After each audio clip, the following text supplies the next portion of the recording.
What's happening, y'all? It's your man Earl. Listen, we've been doing 30 straight days of sales tips, secrets, insight, things that you probably have never been exposed to. And I'm excited because guess what? We are 4 days away to December 1st, and we are in the middle of our sales cycle, the holiday season. I'm in a book that I read probably almost 20 years ago. This is a national bestseller by Mark H. McCormick. It says, What They Don't Teach You at Harvard Business School. I got this book when I was first, I'm talking probably in my 20s. So this has been quite some time ago. I might pull this back out and reread the whole book next year. We'll see what the Most High God says and has for us next year. But listen, we're going to go jump right to the problem of selling. We are on page 89. Once again, what they don't teach you at Harvard Business School. Notes from a street smart executive. Now, I'm just going to jump right into it, man. Episode 331, Problems of Selling. Once again, I'm on page 89, Problems of Selling. And once again, this book is available in our bookstore. You say, Earl, this is not a Christian book. We own a Christian bookstore, which means 75% of what you see and what you have on the bookshelves have a direct correlation with the body of Christ, the people of God, church function. The other 25%, small gifts, inspirational items, cultural items. All right, but we have a Christian bookstore. I do not apologize for servicing the body of Christ. So with that being said, let's get right into it. Episode 331, The Problems of Selling. You ready for this? Most people, I believe, are born a salesman. At school, we sell our peers on accepting us, our teachers on giving us good grades. We try to sell our parents on letting us stay out all night, or use the car, or buy a new stereo. Okay? Unconsciously, we are already employing, talking about as a young person, as a kid, as a child, growing up, many of the aspects of selling. Listen to this.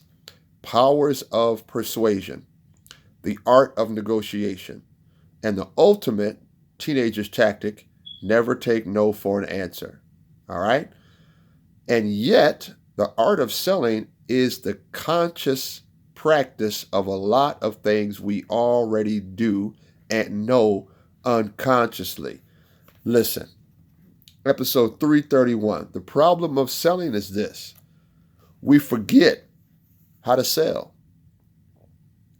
Once you enter the real world of business, it's the first time that our powers of persuasion, the test of our vocabulary, our sales ability are being judged.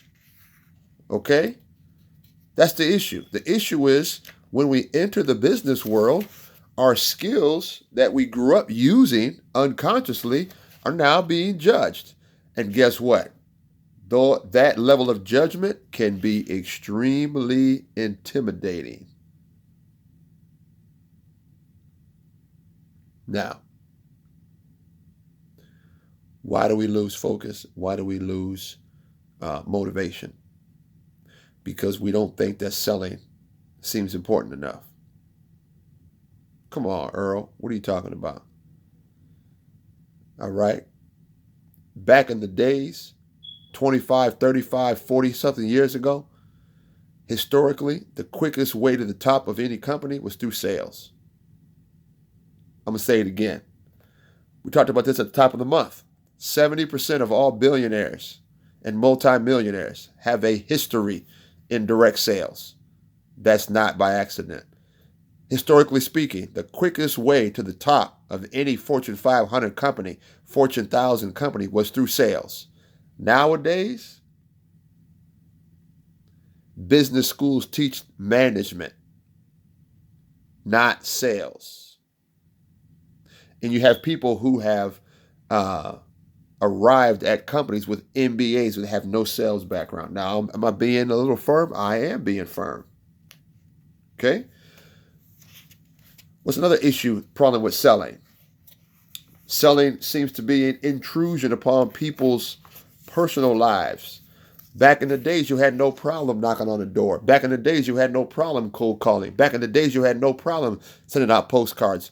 Nowadays, the old foot in the door school of high pressure, high reward, super assertive techniques has gone by the way of the dinosaur. I'm on page 92. Okay? Today, in the age of modern communication and transportation, if you're being persistent, intrusive, and have enough awareness to sense this, okay? People now view persistence and assertive personality as toxic. That's in mine. I'm adding that to the book because obviously this was written years ago. I'm adding the level of toxicity now. See what year this was published. 1984. That lets you know. 84. So I got this book in the 90s. All right. Fear. Fear is the single biggest problem people have with selling. Fear of what? Rejection. Fear of failure.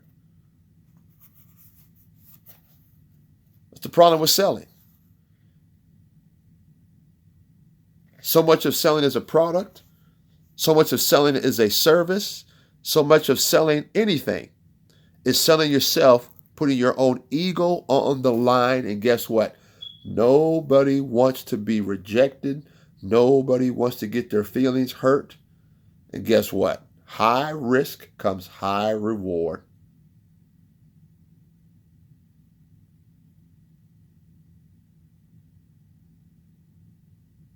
Sales results are tangible.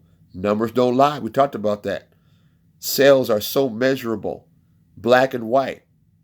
Are you in the red or are you in the white? There is no place to run or hide if you are not out selling, because the pocketbook, the checkbook, your paycheck, it all reflects your ability to sell.